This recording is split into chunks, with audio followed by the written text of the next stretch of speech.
1절부터 5절까지입니다. 로마서 16장 1절부터 5절까지의 말씀 제가 읽겠습니다. 내가 갱그레아 교회의 일꾼으로 있는 우리 자매 베베를 너희에게 추천하노니 너희는 주 안에서 성도들의 합당한 예절로 그를 영접하고 무엇이든지 그에게 소용되는 바를 도와줄지니 이는 그가 여러 사람과 나의 보호자가 되었음이라. 너희는 그리스도 예수 안에서 나의 동역자들인 브리스가와 아굴라에게 문안하라. 그들은 내 목숨을 위하여 자기들의 목까지도 내놓았나니 나뿐 아니라 이방인의 모든 교회도 그들에게 감사하느니라. 또 저의 집에 있는 교회에도 문안하라. 내가 사랑하는 에베네도에게 문안하라. 그는 아시아에서 그리스도께 처음 맺은 열매니라. 아멘. 동역이 능력이다. 동역이 능력이다 라는 제목으로 하나님의 말씀 전하겠습니다. 사도 바울은 로마서를 마무리하면서 35명의 동역자들의 이름을 한 명 한 명 올리면서 문안을 하고 있습니다. 그 내용을 잘 보면 복음을 위해서 그리고 동역자를 위해서 목숨까지도 아끼지 않는 동역자들의 그 사랑과 헌신을 기록하고 있습니다. 단점은 얘기하지 않아요. 그들의 장점과 선함, 사랑을 표현하고 있습니다. 이것이 동역의 가장 큰 원동력입니다. 왜 그들에게 단점이 없겠습니까? 부족한 점이 없겠습니까? 하지만 바울은 단점이나 연약함, 부족함에 주목하지 않습니다. 그들의 장점과 선함에 주목합니다. 이것이 바로 동역할 수 있는 가장 큰 힘입니다. 우리가 가족이나 목장 식구들, 교회 성도들을 볼 때에 그들의 단점을 보는 것이 아니라 함께 하나님의 영광을 위해 살아가는 그들의 장점과 선함에 주목하는 것입니다. 그러면 동역할 수 있습니다. 함께 하나님의 일을 감당할 수 있는 것이죠. 특별히 브리스가와 아굴라를 표현하면서 생명의 위험을 무릅쓰고 바울의 목숨을 구해주었던 것을 이야기합니다. 7절에서는 안드로니고와 유니아를 이야기하는데 바울과 함께 감옥에 갇혔습니다. 실제로 로마서에 기록되어 있는 초대교회 성도들은 복음을 위해서 함께 감옥에 갇히고 순교를 당하는 일도 있었습니다. 오직 예수 그리스도의 십자가와 부활의 복음을 위해서는 내 생명도 아끼지 않으며 또한 동역자들을 위해서는 내 목까지도 내어놓는 것이 바로 초대교회의 성도들의 모습이었습니다. 우리도 마찬가지입니다. 오직 복음을 위해서는, 하나님의 영광을 위해서는 한마음 한뜻으로 나아갈 때 강력한 동역을 할 수 있는 것입니다. 그런데 눈에 띄는 부분이 있습니다. 5절에 보시면 브리스가와 아굴라의 집에 있는 교회에도 문안하라 라고 기록되어 있습니다. 집에 교회가 있었다는 것입니다. 가정에서 모이는 교회라는 것이죠. 초대교회는, 성경에 기록되어 있는 교회는 가정에서 모이는 교회입니다. 그러면 작은 교회만 그렇게 모였을까요? 아닙니다. 사도행전의 2장에서 보시면 오순절에 성령이 임하였을 때 베드로의 한 번의 설교에 3,000명이 세례를 받았습니다. 그런데 그 초대교회의 모습은 이렇게 기록되어 있습니다. 날마다 성전에, 우리처럼 예배당에 열심히 모이고 집집이 돌아가면서 빵을 떼며 음식을 먹고 하나님을 찬양했습니다. 우리 교회 성도들도 날마다 교회에 오시는 분들이 있어요. 목사만 오는 게 아니라 성도님들도 오십니다. 제가 우리 교회 온 지 지금 4년 반이 됐는데 처음 봤습니다. 한 학기에 사업 공부를 2번, 3번, 2과목, 3과목 듣는 분들은 제가 오늘 이번에 처음 봤어요. 그분들은 월요일 빼고 교회를 다 오시더라고요. 화, 수, 목, 금요일에는 찬양 연습, 토요일에 또 사업 공부, 주일 날마다 성전에 모이는 것이죠. 동시에 집집이 돌아가면서 가정에서 빵을 뗍니다. 이게 성찬이죠. 주님의 살과 피를 나누는 것이죠. 그리고 빵을 뗀다는 것이 밥을 같이 먹는다는 겁니다.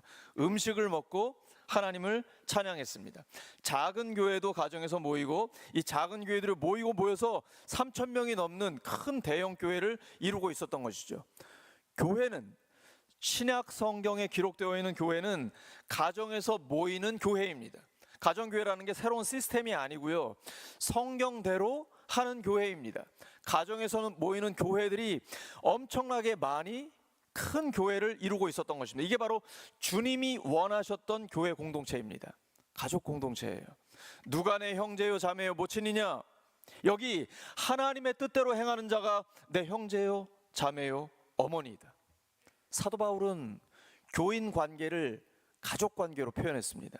나이 많은 이는 아버지를 대하듯이, 젊은이는 형제를 대하듯이, 나이가 많은 여자는 어머니를 대하듯이, 젊은 여자는 자매를 대하듯이 1절 깨끗함으로 대하고 권면하라라고 표현하고 있습니다.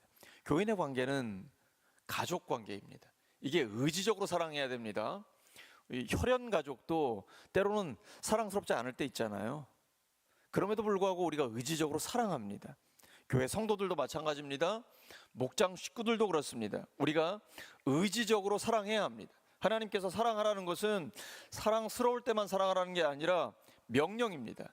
하나님을 목숨을 다해 사랑하고 이웃을 너 자신처럼 사랑하며 주님이 너를 사랑하신 것처럼 서로 사랑하라고 말씀하셨습니다.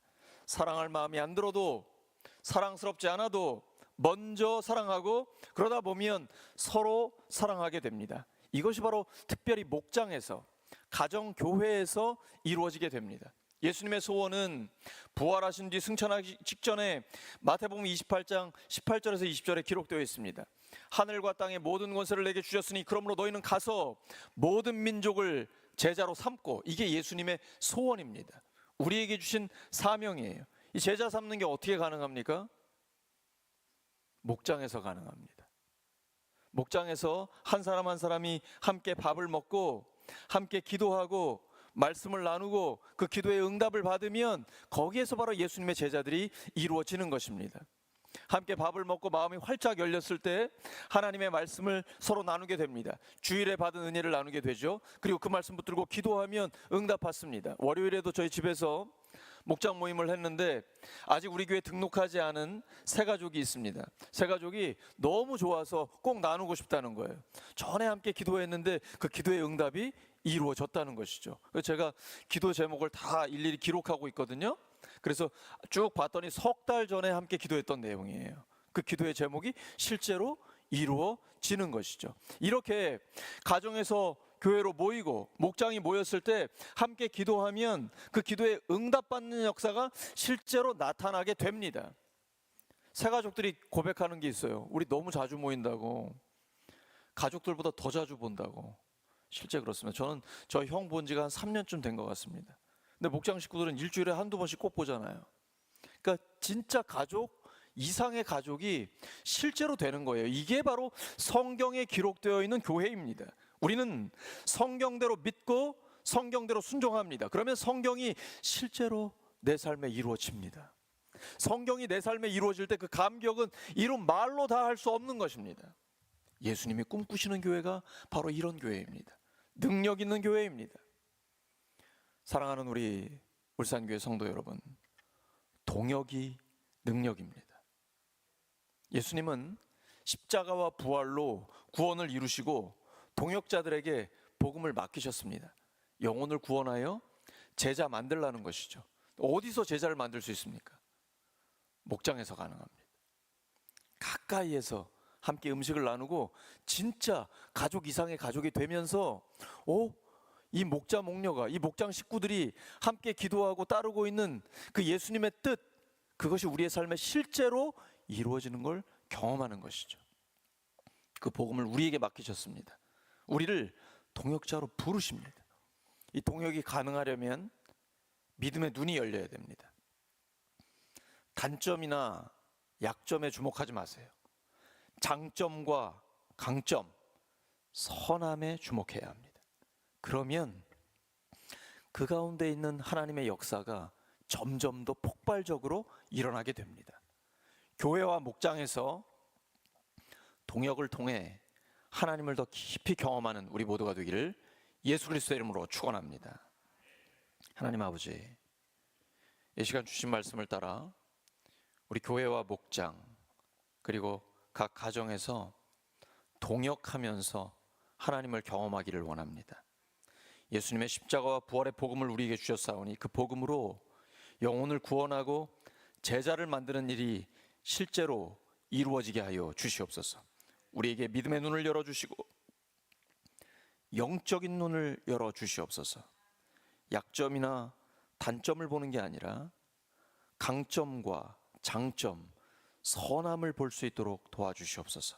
그래서 서로가 서로를 칭찬하고 격려하며 서로를 위해서 우리의 삶을 내어주고 희생하고 헌신하면서 바울이 이루었던 동역이 우리의 삶에도 이루어지게 하여 주시옵소서. 그래서 교회와 목장에서 동역을 통해 하나님을 점점 더 깊이 경험하고 성령을 체험하게 하여 주시옵소서. 예수님의 이름으로 기도드립니다.